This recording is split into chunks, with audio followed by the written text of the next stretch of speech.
Salut à tous, on se retrouve pour l'épisode 2569 du Zap Image. On commence aujourd'hui en ce mardi 19 septembre, tout d'abord avec les anniversaires, quelques-uns aujourd'hui. Donc tout d'abord Diogo Costa, le gardien portugais de l'équipe de Porto, il fête aujourd'hui ses 24 ans. Kevin Danso, défenseur autrichien de Lens, il fête aujourd'hui ses 25 ans.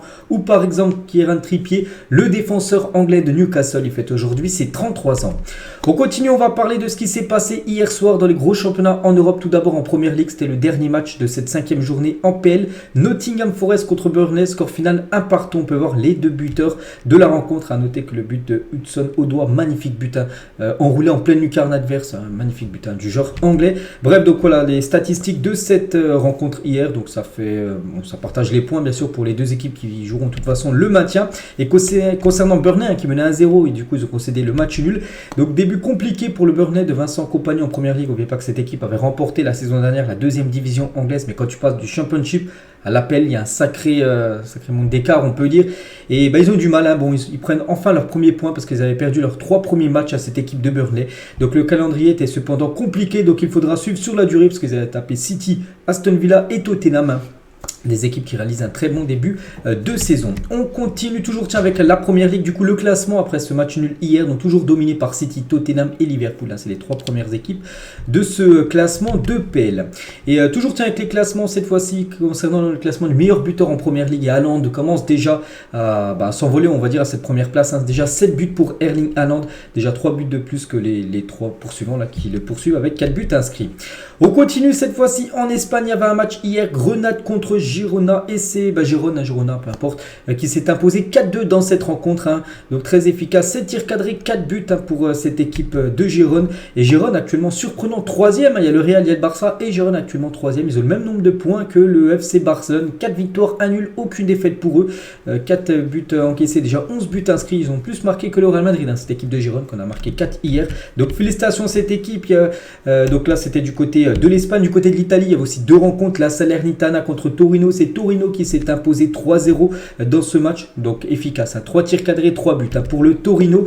Et Radojnik, l'ancien joueur de l'Olympique de Marseille, il a inscrit un doublé hier. Avec le Torino, donc l'attaquant serbe démarre bien sa saison avec déjà 3 buts inscrits en 4 matchs du côté de l'Italie. Il y avait aussi Hellas Vérone contre Bologne 0-0, pas grand chose à dire sur cette rencontre. Du coup niveau classement ça donne quoi? Voilà, toujours l'Inter, la Juve, l'AC Milan en 3 premières positions de ce championnat italien. Il y avait aussi un match de Ligue 2 rapidement, Guingamp contre l'AS Ajaccio, et c'est Guingamp qui s'est imposé 3-0 contre les Corses de l'AS Ajaccio. Belle opération pour Guingamp. Du coup on peut voir tous les résultats parce qu'avec seulement un match, tous les autres matchs ont été joués samedi, donc voilà, samedi 16 septembre. Et du coup niveau classement ça donne quoi? Donc Laval actuellement en tête. N'oubliez pas qu'ils ont été maintenus à la dernière journée la saison dernière en Ligue 2, puis là ils sont premiers. Bon voilà, on est encore loin de la fin, mais voilà, ils peuvent pourquoi pas avoir des ambitions peut-être de monter. Donc en deuxième, et c'est Amiens la 3e position de ce championnat de Ligue 2. À noter que l'AS Saint-Etienne 10e, ou Bordeaux, ils sont combien? Bordeaux 7e position, donc c'est comme 2 clubs historiques du championnat de Ligue 1.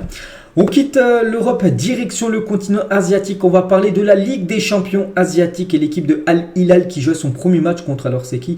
Navbahor Nagmangan. Donc c'est une équipe du Ouzbékistan. Voilà, donc Al Hilal a fait un partout. Pourtant ils ont totalement dominé, 76% de possession de balle, 20 tirs, 6 tirs cadrés, 1 but. L'équipe adverse n'a eu pas beaucoup d'occasions, mais ils ont réussi à marquer ce but et surtout à accrocher cette équipe de Al Hilal qui a gagné le match, les gars, dans le temps additionnel. Enfin, qui a égalisé dans le temps additionnel. Sinon ils auraient perdu 1-0. Donc n'a pas pu faire mieux dans cette première journée des phases de groupe de la LDC asiatique. Un score final donc à partout, Al Hilal a égalisé à la 90e plus 10 minutes de temps additionnel. Donc il ne restait plus rien, bref. Et pourtant Neymar, Malcolm, Ruben Neves ou encore Mitrovic est aligné d'entrée. Regardez le 11 de départ directement pour cette équipe de Al Hilal qui a galéré pour battre cette équipe. Déjà pour avoir un point, ils ont failli perdre. Donc voilà, des débuts très compliqués pour cette équipe de Al Hilal. Et concernant Neymar, donc il a commencé directement titulaire Neymar et ça n'a pas été un grand Neymar. Donc Neymar a perdu 32 ballons face à l'adversaire Ouzbékistan hier. Donc le record du match, 32 ballons perdu par Neymar. Bon, j'ai pas vu le match, je n'ai pas regardé cette rencontre, mais on pense voilà ce qu'il a fait. Il a tenté beaucoup de dribbles, puis en gros il a perdu énormément de ballons. L'ancien joueur du PSG. Il y avait aussi l'équipe de Al Ittihad qui jouait maintenant son premier match de Ligue des champions asiatiques contre OKMK, donc pareil, une équipe du Ouzbékistan. Et là, c'est plutôt bien passé pour l'équipe de Benzema, ou même Kanté, une victoire 3-0, 16 tirs, 10 tirs cadrés, c'est énorme, 3 buts. Donc Benzema a joué, il n'a pas été buteur dans cette rencontre. Aujourd'hui, à Al Nasser, l'équipe de Cristiano Ronaldo qui joue du côté de l'Iran en Ligue des champions asiatiques. Et l'effet CR7, voilà l'engouement suscité en Iran devant l'hôtel d'Al Nasser. Des centaines d'Iraniens ont tenté de s'introduire dedans, dans l'hôtel, pour aller voir Cristiano Ronaldo. J'ai vu les vidéos, c'est fou les gars, c'est la Ronaldo mania. Regardez, il y a une grande falaise là, parce que là derrière en gros où il y a le bâtiment c'est l'hôtel. Puis il y en a, ils ont escaladé cette falaise, ils ont pris des risques pour aller voir tout simplement Cristiano Ronaldo. Du coup Al Nasser a dû annuler sa séance d'entraînement la veille d'un match sur Ligue des Champions. Al Nasser c'est ce soir 20h le coup d'envoi. Ils ont dû annuler la séance d'entraînement parce que c'était pas possible. Niveau sécurité, il y avait trop de monde qui voulait seulement voir Cristiano Ronaldo, la vedette bien sûr. Donc voilà, c'est ce soir 20h cette rencontre. On en reparlera demain du résultat. Et Ronaldo s'est vu offert un tapis traditionnel par le club de Persepolis, donc l'adversaire d'Al Nasser. Tiens, ce soir, voilà, regardez ce tapis CR7 qu'il a pu recevoir. Tiens, on peut le voir avec sa casquette la bleue. Cristiano Ronaldo tiens, avant d'affronter cette équipe de Ligue des champions asiatiques. Donc actuellement, c'est pas mal. Voilà, ce début de saison, c'est déjà 6 matchs, 7 buts et 5 passes D. Donc on va voir si ce soir il sera décisif pour son premier match de son histoire en Ligue des champions asiatiques. Lui qui a tellement performé, on sait, c'est le meilleur joueur certainement de la Ligue des champions européenne. Donc maintenant, il va essayer de conquérir, on va dire, la Ligue des champions en Asie. On quitte la Ligue des champions asiatiques, cette fois-ci on revient sur notre Ligue des champions, la Ligue des champions européenne qu'on attend, et parce qu'aujourd'hui c'est le retour, c'est la première journée. Manchester City là, 31 autres équipes le veulent, voilà, ce trophée tout simplement. La Ligue des Champions revient aujourd'hui, ça y est les gars, regardez, bon là une petite photo montage où tout le monde bien sûr regarde cette Champions League, tout le monde veut remporter ce trophée, le plus beau trophée tout simplement pour un club. Et le programme aujourd'hui, donc il y a 8 affiches, il y en aura 8 autres demain, donc 2 affiches à 18h45, Milan AC Newcastle, il y a un match qui va intéresser le PSG vu que c'est dans le groupe du PSG. Il y aura aussi les Young Boys de Berne contre Leipzig, puis après 21h ça défile, on peut voir le Barça contre Antwerp, City contre l'Étoile Rouge de Belgrade, et bien sûr le Paris Saint-Germain contre Dortmund. On va parler bien sûr de cette rencontre PSG Dortmund. Donc voilà, pour le PSG, vu que c'est un groupe très relevé, il va pas falloir lâcher des points surtout à domicile. C'est victoire obligatoire pour les Parisiens ce soir. Et la dernière fois que le PSG affrontait Dortmund en Ligue des Champions, quelle communion. C'était pendant, souvenez-vous, la Ligue des Champions version Covid où le PSG a atteint la finale de la Ligue des Champions. En 8e, ils avaient Dortmund. Ils avaient joué au match aller, ils avaient fait 2-1, perdu 2-1. Du côté de Dortmund, le stade était rempli, tout ça. Mais le match retour, c'était joué à huis clos. Et le PSG avait gagné 2-0. Du coup, vu qu'ils avaient marqué un but à l'extérieur, vu que le but à l'extérieur comptait, c'était important avant, ils étaient qualifiés pour la suite de la compète. Donc voilà, c'était la dernière fois qu'ils avaient affronté Dortmund, ça s'était très bien passé pour les Parisiens, en espérant que ça soit la même chose ce soir, même si c'est ce soir, bien sûr, c'est pas un match élimination directe, c'est plutôt un match de poule. Et le pari de l'attaque en une du journal L'équipe aujourd'hui, et si on zoome un peu sur cette une du mardi 19 septembre. Donc le PSG commence ce soir sa campagne européenne en misant à fond sur l'offensive avec Dembélé, Ramos, Colomboigny, Mbappé. Luis Enrique a le choix pour aligner un trident haut de gamme, bien évidemment du côté du PSG. Je vais vous montrer la compo probable. Et Marquinhos tout d'abord qui devrait commencer titulaire, il est en conférence de presse avec Luis Enrique. Donc tout d'abord il a dit que la Ligue des Champions n'est pas une obsession. Voilà, on sait que le PSG veut la LDC, mais c'est pas une obsession, il ne pense pas à ça. Chaque minute, les joueurs du Paris Saint-Germain et Luis Enrique un peu sur le même genre de questions, sur l'obsession du PSG à vouloir gagner la LDC. Il a dit quand un club est obsédé par quelque chose, ce n'est jamais bon signe. Il faut avoir de l'ambition, mais l'obsession ne marche pas dans aucun secteur de la ville. Il faut attendre de voir comment la compétition se lance. Voilà, donc voilà ce qu'il a pu dire déjà pour mettre les choses au clair. Par rapport à cette LDC. Et Luis Enrique, il a dit: je suis très satisfait du milieu de terrain.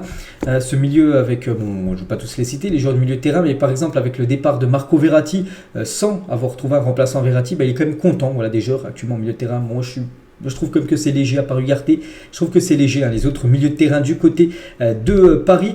Et tiens, en parlant d'Ugarte, parce que ça, c'est quand même le gros coup dur. On l'a appris hier soir et on a l'impression chaque saison. C'est pareil les gars, dès qu'il y a un gros match de Ligue des Champions, la veille ou 2-3 jours avant, mais il y a un grand joueur, un joueur cadre, en gros qui se blesse. Et Ugarte est incertain pour le match PSG Dortmund ce soir.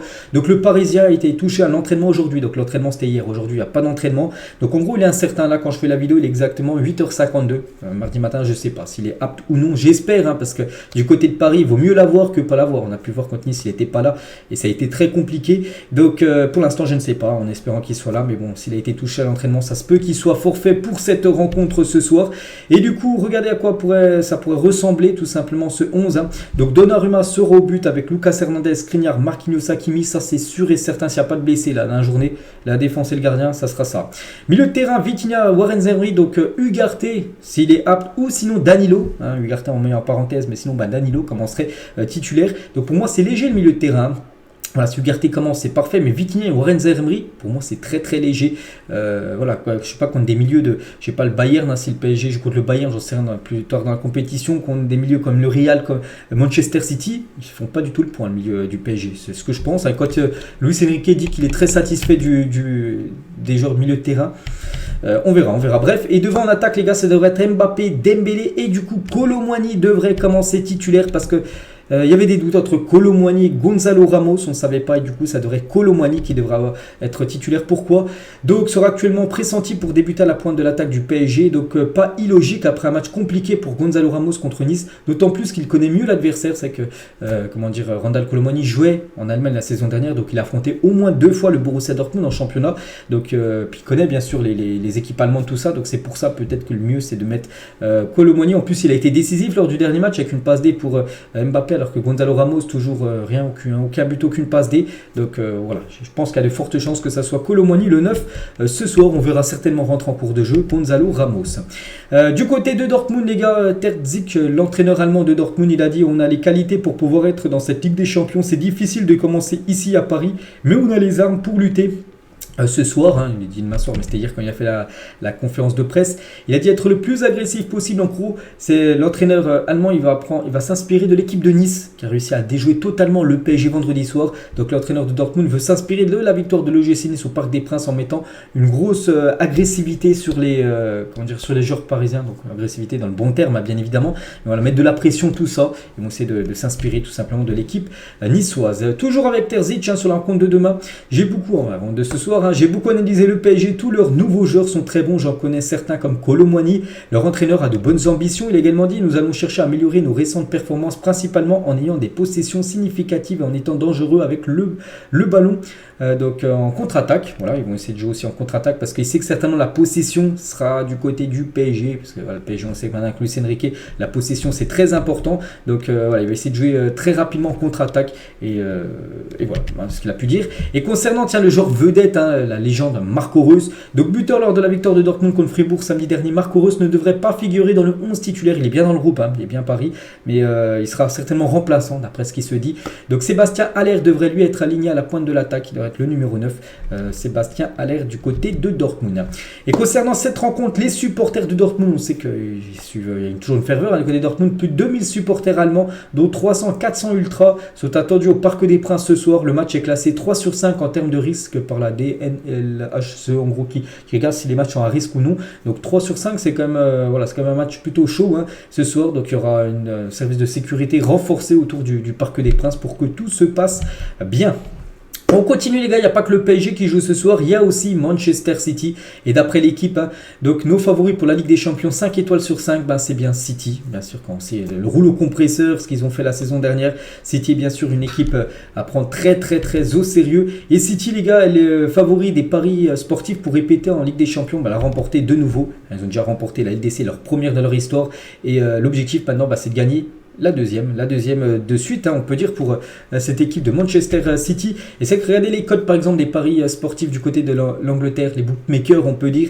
Donc 200 en gros c'est une cote de 2. Voilà, 2 pour City pour remporter la LDC, c'est pas, hein, c'est-à-dire que voilà, c'est quand même les gros favoris. Le Bayern une cote de 5,5, le Real 7,5, je sais pas, le Barça 14, le PSG 14 également. De 14 si le PSG, tu mets 1 euro, tu gagnes 14 euros.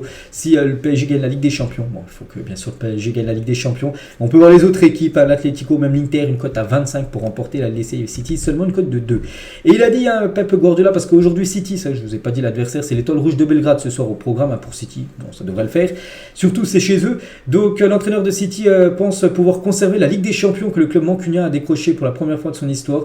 Donc il a dit, ça sera plus facile de conserver la Ligue des Champions. La chose la plus difficile était de remporter la première. La première a été remportée il y a quelques mois. Maintenant, il dit que ça sera plus facile de la conserver. Donc voilà, c'est vrai que maintenant ils n'ont plus de pression, City, parce qu'ils ont remporté la Ligue des Champions. Donc même s'ils la loupent, là, ils échouent cette année, bon pas grave, ils l'ont remporté la saison dernière. Mais voilà, ils peuvent bien sûr l'a gagné de nouveau, hein, cette équipe de City. Et concernant City, si vous êtes abonné à beIN Sport, 2 matchs, vous ne pourrez pas regarder City. En LDC, ça sera contre les Suds et Young Boys de Berlin. Donc par exemple ce match à 18h45 aujourd'hui contre Leipzig ne sera pas diffusé sur beIN Sport. Pourquoi il ne sera pas possible de voir 2 matchs de Manchester City en France sur beIN Sport cette saison?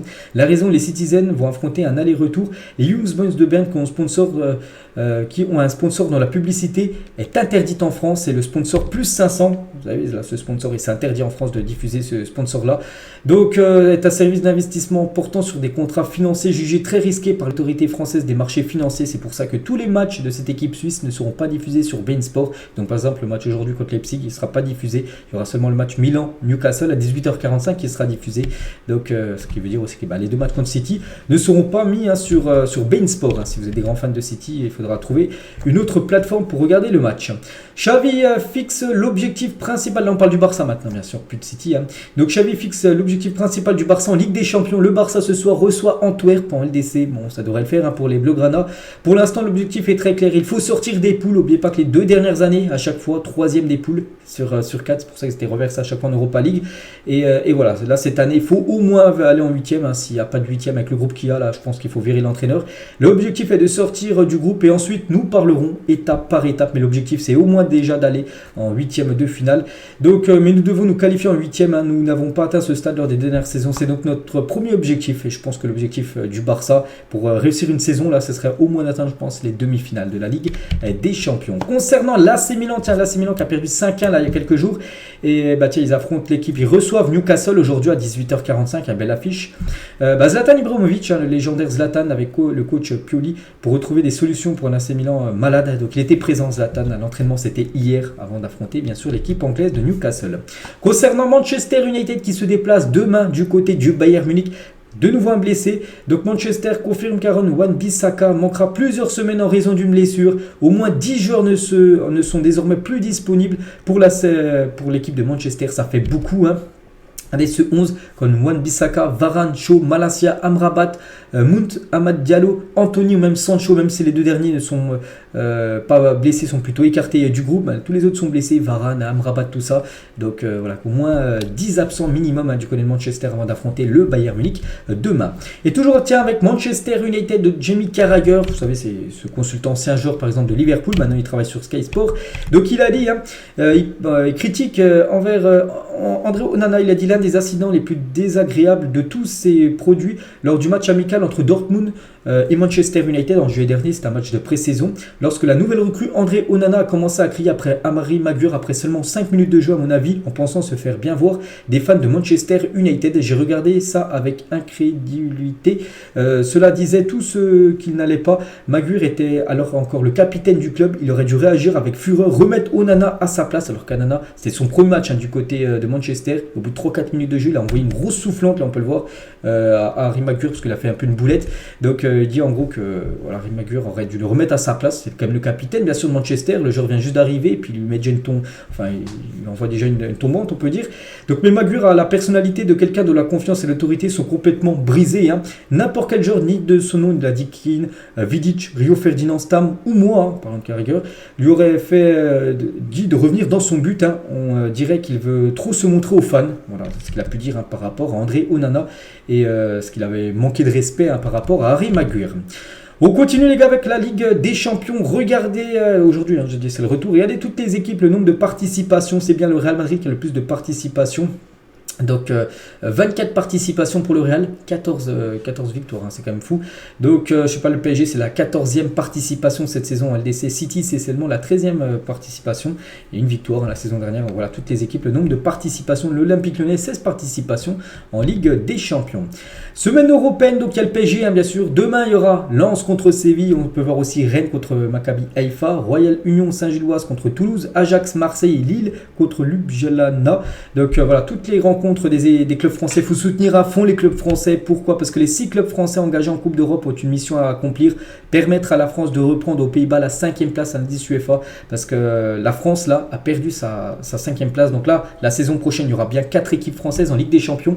Mais à partir de 2025-2026, la France, vu qu'ils ont descendu, maintenant ils sont à la 6e championnat, en gros, il pourra avoir moins d'équipes qualifiées pour la Ligue des Champions. Ce ne seraient plus les 4 premiers qui seraient qualifiés. Ce serait plutôt le championnat néerlandais qui pourrait bénéficier d'une place en plus. Donc c'est pour ça qu'il va falloir soutenir à fond les clubs français et espérer que les clubs néerlandais fassent des faux pas. On pense tout d'abord à Arsenal, là, parce qu'on va parler d'Arsenal qui joue contre le PSV en Ligue des Champions. On va soutenir, enfin moi personnellement, je vais soutenir Arsenal contre le PSV et c'est que les clubs néerlandais flopent pendant cette campagne européenne. Et Arsenal, en parlant de cette équipe, place Win, donc c'est un chien en gros pour ramener le moral. On peut voir là le chien, c'est un labrador. Magnifique chien, donc pour amener le moral aux joueurs, tout ça. Donc il est absolument partout, jusqu'à la photo officielle de l'équipe. Il était présent parce que hier c'était la photo officielle du côté des Gunners. On peut voir Win appelé victoire, tout ça, voilà, victoire en anglais. Donc voilà, concernant ce chien, regardez sur la photo officielle, on peut le voir, le chien maintenant, la mascotte du côté des Gunners. On va parler de l'Olympique de Marseille, donc fracture ouverte entre les groupes de supporters de l'OM et la direction de l'OM, car hier il y a une réunion. Donc une réunion a eu lieu, c'était hier soir à la commanderie entre les supporters de l'OM et les dirigeants marseillais. Cette réunion était prévue depuis longtemps, mais au lendemain du match nul 0-0 face à Toulouse, c'était hier lundi et avant-hier c'était le match contre Toulouse. Donc l'ambiance était très très tendue. Donc certains représentants de supporters auraient demandé aux dirigeants de faire leur valise et de démissionner. D'autres ont lancé: on ne voit pas de ballon, on a honte, vous ne nous respectez pas. Donc l'ambiance est très très compliquée actuellement du côté de Marseille, surtout niveau résultat, parce qu'on attendait avec toutes les recrues, tout ça. Et ce que propose actuellement Marseille, non, c'est très moyen. Quand tu vois Marcelino qui dit oui, les supporters ne se sont pas ennuyés contre Toulouse alors qu'il y a eu 0-0 et ça a été quasiment un fiasco. Marseille a quasiment rien montré. Et puis après, l'entraîneur dit ça que les supporters ont dû apprécier le spectacle. Donc ça passe pas du tout. Et regardez ce qui est revenu en point. Donc le jeu de l'OM depuis le début de la saison, ça a été parlé hier pendant la réunion. La gestion des cas Mandanda, Payet ou encore Guendouzi apprécié des supporters. Guendouzi, on sait qu'il a quitté le club. Bon, les deux autres pareil, Payet ou même Mandanda. La non-conservation d'Alexis Sanchez. Pourtant, Sanchez avait dit qu'il souhaitait rester du côté de Marseille. Enfin, c'est ce qu'il avait mis sur ses réseaux sociaux. Après, est-ce que c'est vrai? J'en sais rien. Et le choix de prendre Marcelino, qui est un ami de Longoria. Voilà, c'est vrai que Marcelino et Longoria se connaissent depuis très très longtemps. C'est Longoria qui a fait venir Marcelino. Et du côté de Marseille, ça passe pas trop. Voilà, cet entraîneur, parce que les supporters, il n'y a pas eu la qualif, on sait en Ligue des Champions. Ça a été déjà un gros coup dur. Et le début de saison, même si Marseille est toujours invaincu, ils n'ont toujours pas perdu Marseille. Mais bon, les résultats, c'est pas ouf. Là, 0-0 contre Toulouse. Puis même les derniers matchs, il y a eu des matchs nuls, tout ça. Donc voilà, ça va pas fort actuellement. Du côté de Marseille, gros match, deux gros matchs cette semaine. L'Ajax jeudi et le PSG dimanche pour l'Olympique de Marseille. En plus, 2 matchs à l'extérieur. Puis après, le prochain, ça sera Monaco, actuellement les leaders du championnat. On va parler cette fois-ci de Michael Cuisance. J'ai rencontré Pep Guardiola avant de signer à Gladbach. En 2017, il a suivi mon évolution et voulait que je signe à Manchester City. L'avoir en face de soi dans son bureau, c'est impressionnant. Toujours avec Michael Cuisance. Il a dit également: quand tu te retrouves à jouer en Série B à Venise, alors que 2 ans avant, tu étais avec une équipe qui en mettait 8 au Barça, le 8-2, on se souvient, en Ligue des Champions. Il faut beaucoup de force mentale pour ne pas lâcher. C'est vrai qu'il est au toit de l'Europe avec le Bayern Munich qui écrasait le rouleau compresseur, le Bayern. Puis une année après, enfin 2 ans après, les gars, ils jouent en Série B avec Venise. Donc il a dit qu'il fallait avoir un gros moral pour pas lâcher, pour pas disjoncter. Je n'ai pas été un acteur majeur des trophées gagnés par le Bayern en 2020, mais j'étais dans l'équipe remplaçante qui défiait les titulaires à l'entraînement. Donc je pense que les titulaires ont aussi fait le travail parce que les remplaçants les ont poussés. Voilà ce qu'il a pu dire. Et il revient aussi sur son étape du côté de Marseille. Donc je recevais des insultes sans cesse sur les réseaux sociaux. J'ai eu ma dose à Marseille. C'est d'ailleurs ma petite sœur qui gère ça pour moi. Aujourd'hui, je m'en suis détaché au maximum des réseaux sociaux parce qu'il recevait beaucoup d'insultes des supporters de l'OM. C'est vrai qu'il n'a pas laissé une belle impression du côté de Marseille. Donc voilà, quelques déclarations de Michael Cuisance qui joue actuellement. Alors ça, je peux pas vous dire. Je crois qu'il est en Italie, mais je ne sais même plus s'il est encore à Venise ou non. Donc voilà, concernant ce joueur, c'est dommage. Quand même, sa carrière, on espérait beaucoup mieux pour lui. On va parler du Real Madrid. Les 3 joueurs du centre de formation du Real Madrid font l'objet d'une enquête après la divulgation d'une vidéo à caractère sexuel impliquant une mineure. On a parlé il y a quelques jours, un scandale du côté du Real Madrid. Donc il n'y a pas une victime, mais plutôt 2 victimes. Il existe une deuxième victime, donc une deuxième fille en gros qui a porté plainte contre des joueurs du Real Madrid. Donc il y a un joueur du Real Madrid Madrid B et 3 joueurs du Real Madrid C qui sont impliqués dans cette affaire. On va parler de Julian Draxler et c'est officiel, on a parlé beaucoup ces derniers jours, ça y est, c'est signé, Draxler quitte le PSG et s'engage à Al Ahly SC au Qatar, pas le Al Ahly du côté de l'Arabie Saoudite. Donc voilà, c'est fait, prix du transfert, je crois que c'est à peu près 20 millions d'euros que récupère le PSG, pas mal.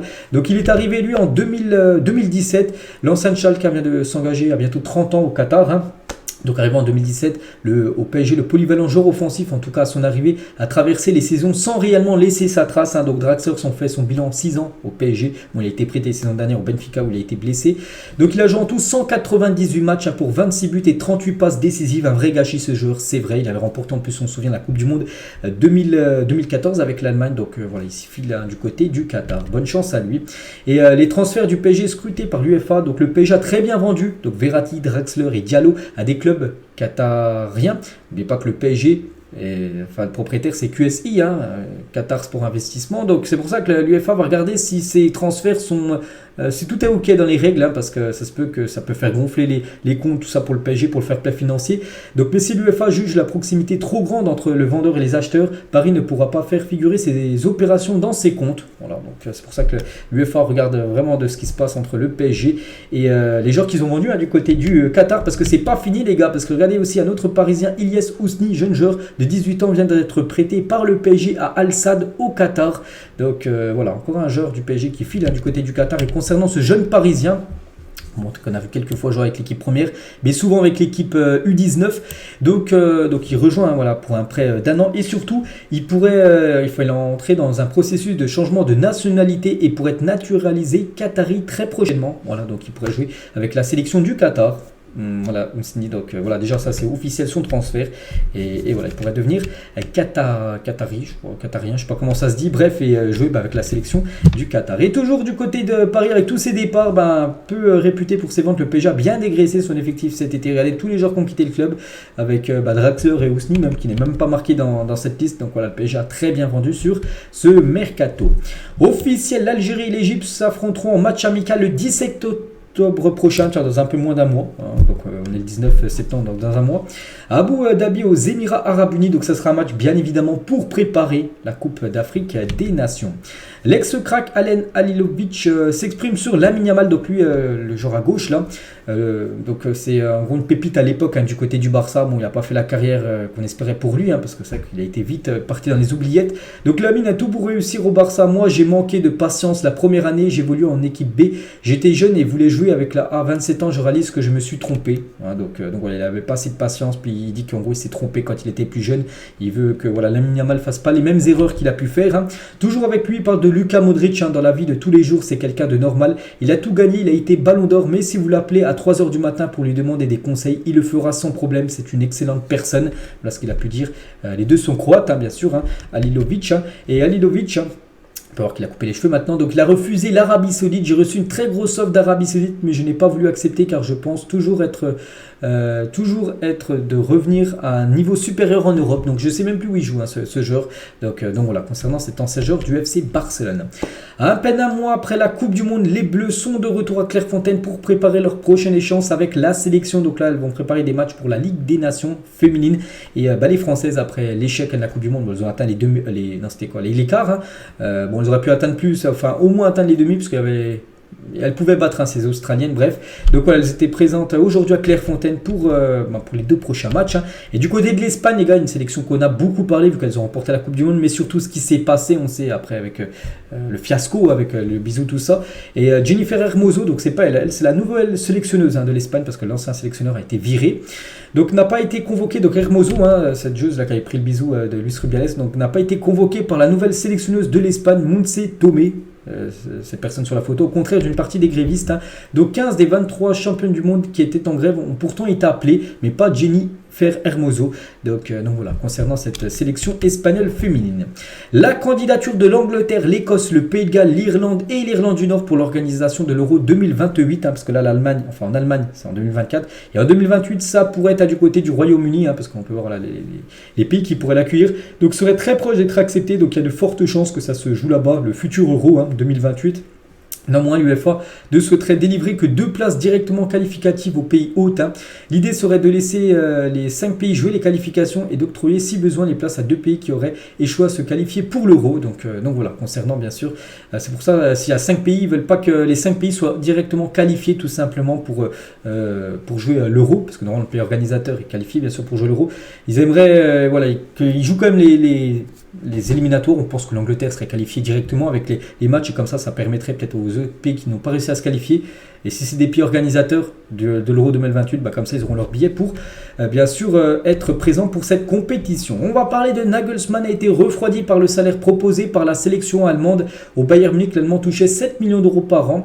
À la tête de la Mannschaft, il gagnerait 4 millions, donc quasiment la moitié que ce qu'il touchait à l'époque du côté du Bayern Munich. Donc c'est pour ça que lui ça te plairait de prendre bien sûr la sélection allemande, mais voilà, niveau salaire, c'est moyen. Enfin, ce serait un salaire divisé par 2 par rapport à ce qu'il touchait au Bayern. Willy Delajode a été désigné arbitre du classique PSG-OM dimanche prochain. Il y a ce gros match et c'est lui les gars, ça serait une première pour lui pour un classique français, donc bonne chance à lui. Salvatore Sirigu est le nouveau gardien de l'OGC Nice, ça y est, c'est officiel. Donc il est maintenant la doublure de Marcin Bulka, le gardien polonais du côté de Nice. Une clause libératoire de 58 millions d'euros a été intégrée au nouveau contrat de Bernardo Silva. Celle-ci est valable à partir du 1er juillet 2024, c'est-à-dire si un club, je sais rien, je prends le PSG ou le Barça, parce que je sais que ces 2 équipes sont intéressées par lui, donc ils mettent ces 58 millions d'euros, en gros, et si le joueur est OK, pour aller dans une de ces 2 équipes-là, en gros, le deal se fera. Donc le PSG, il s'est tout tenté là sur ce mercato, il y a des chances, ils ont pourquoi pas levé la clause libératoire de Dembélé 50 millions d'euros, là il y a quelques semaines, pourquoi pas Bernardo Silva, l'été prochain on verra. Fabio Grosso a été présenté à la presse sous ses nouvelles couleurs, donc il a dit on va essayer de revenir où ce club mérite d'être. Hier, j'ai eu l'opportunité de voir le grand esprit qu'il y a dans ce stade et dans ce club, parce qu'il était présent pour le match contre le Havre. Il y a eu 0-0. Le club progresse, il fait tout, il faut tout mettre sur le terrain, tout donner pour ce club. Il ne suffit pas de le dire. Il faut revenir ensemble où ce club mérite d'être. Et ce n'est pas le classement actuel, qui sont 16e. Voilà, il y a seulement 2 équipes derrière. L'équipe de Lyon actuellement au classement. Et Grosso sur son choix portant sur Lyon au détriment de l'OM, parce que l'OM aussi avait des vues sur lui. J'ai choisi d'attendre à Marseille, on a discuté et après les dirigeants ont fait d'autres choix. Je leur ai dit bonne chance en gros.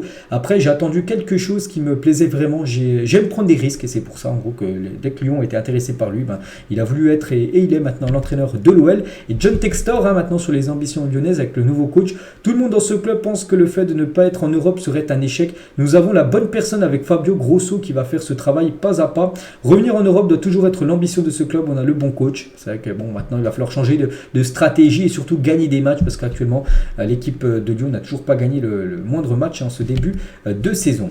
Il y a un an, jour pour jour, cette équipe, cet entraîneur les gars a été nommé Roberto De Zerbi, les gars, a été nommé entraîneur de Brighton et quel taf il est en train de réaliser pour cette équipe. Et c'est vrai qu'ils ont gagné Manchester United là il y a quelques jours. Et les 4 derniers matchs de Brighton face à Manchester United en première ligue, c'est 4 victoires, c'est fou. Ils ont gagné 3-1.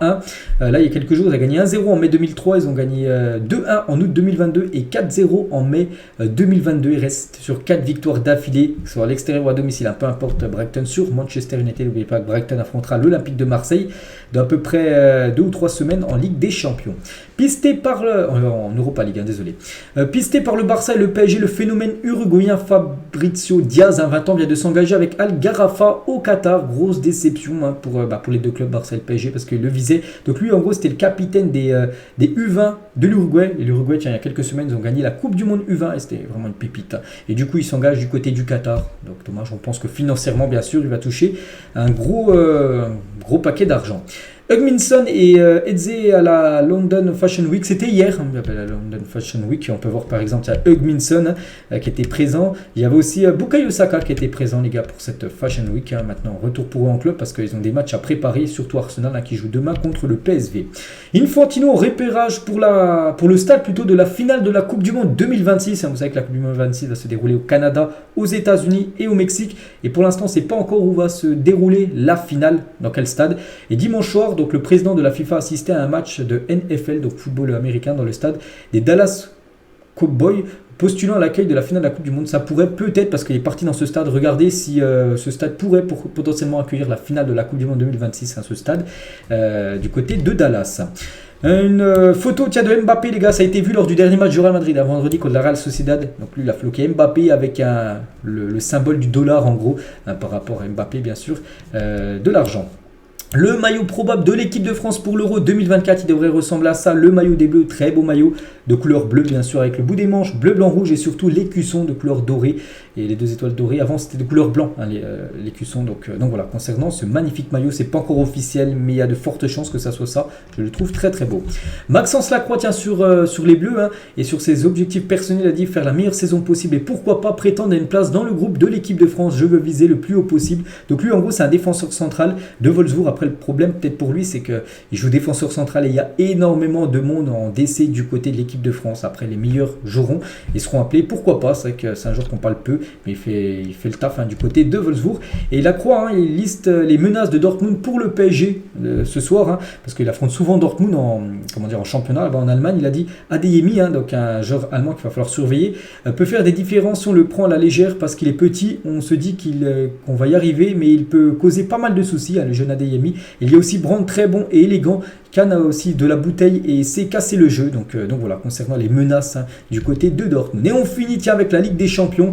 Et tiens, une petite info de Actu Foot. À vos pronostics, qui remportera tout simplement la Ligue des Champions vu que c'est la reprise hein, pour cette nouvelle saison. N'hésitez pas à mettre un club pour vous qui sera le vainqueur de la Ligue des Champions. Donc moi je vais partir hein, sur Manchester City, vu comment ils ont joué, vu comment ils sont en ce début de saison, vu l'effectif qu'il y a, pour moi c'est des grands favoris pour remporter bien sûr de nouveau cette Champions League. Donc voilà les gars ce qu'il y a à dire aujourd'hui, j'espère que ça vous a plu, on se retrouve demain pour le prochain numéro, on parlera bien sûr de tous les résultats ce soir en Champions League. Allez je vous laisse, je vous souhaite une bonne soirée foot hein, ce soir et à demain.